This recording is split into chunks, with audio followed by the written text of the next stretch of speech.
What's up, Super Players? In today's video, we are going over the new, most powerful deck that just became the championship deck and what cards it had in order to beat all the other broken decks. And that deck was...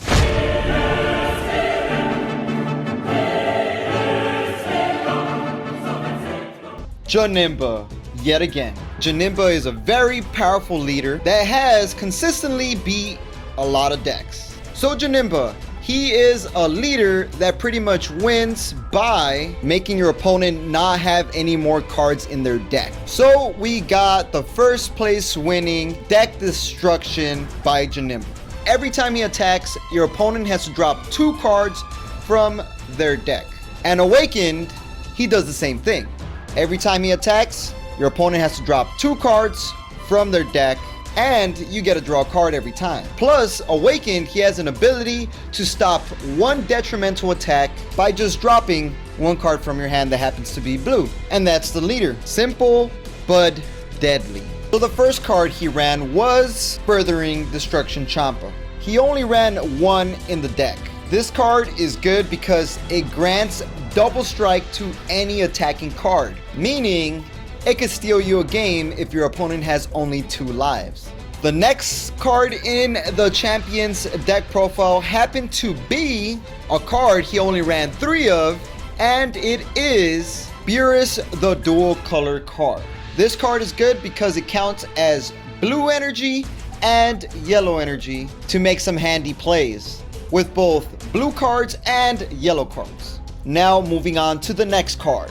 Another card he ran 3 of, Undying Sun Gohan. So his deck ran a bunch of counterplay battle cards. This card is handy because when he comes out onto the field during a counterplay, he bounces that battle card instead of being played. He runs Janemba by disturbing the opponent's tempo. So he runs a lot of counterplay cards. The next card he ran 4 of happened to be Bojack, Agent of Destruction. An amazing card to save your butt because it has blocker and it also has a rival. And it also makes your opponent drop 1 card from their deck, staying consistent with the deck destruction abilities. After that, we got more destruction in the deck, and it happens to be Janemba, Agent of Destruction. So this card pretty much makes your opponent drop 3 from the top of their deck, and it's also a critical attack and it restands 1 of your energies. He only had to get 2 of these off in order to actually deck out their opponent. Continuing the deck destruction abilities is Reality Bender Janemba. He only ran 2 of these in a deck. This card is a 1-drop if you happen to have no battle cards in your battle area. It also has critical, which is an amazing keyword skill, and it makes your opponent drop 2 cards from the top of their deck. So as you guys can see, his deck has quite a bit of deck destruction. The 1 rogue card he ran, which he only ran 1 of, happened to be this Kami, which draws you a card and also forces your opponent to blow up 1 of their energies if they switch their energy back to active without using Awaken during their turn.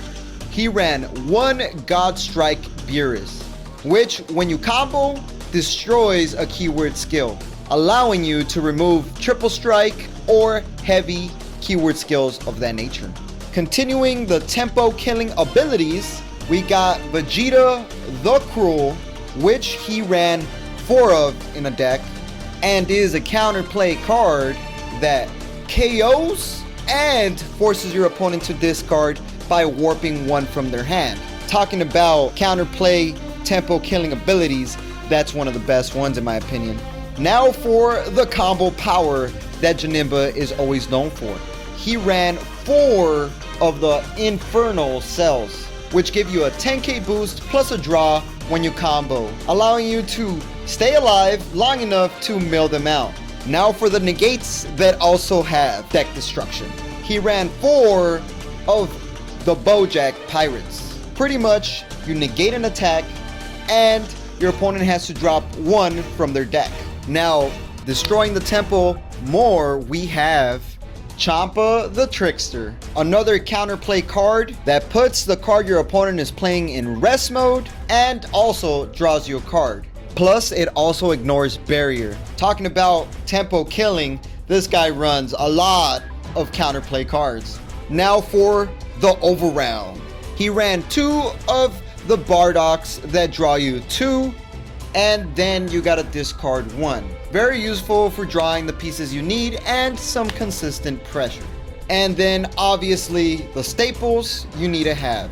4 super combos, 10k boost, plus a draw when your life is at 4 or less. And then the obvious 4 negates, which would be Dimension Magic, which negates an attack and restands 2 of your blue energy.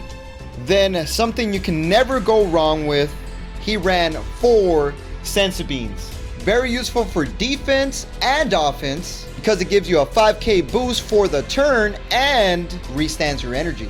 And last but not least, he ran 3 of the dual color Frost Deadly Poison, which is a counterplay card that requires 3 energies, puts the card that's being played to rest mode, and draws you a card. And if your life is at 3 or less, you also get an energy back to active mode. So that is the deck profile of the champion, the new best deck. I guarantee next week we are going to be seeing a lot of Janemba players. We are going to be live streaming the Core TCG Regional September 14, so we will find out if Janemba will come back with some more W's. But for now, this is the first place winning deck profile by the pilot, Little D Hand. I want to say subscribe if you guys are not subscribed for more Dragon Ball Super card game content. Like the video for more content of this nature, and make sure you guys tune in to our regional on the Super Players channel. So without further ado, y'all stay super.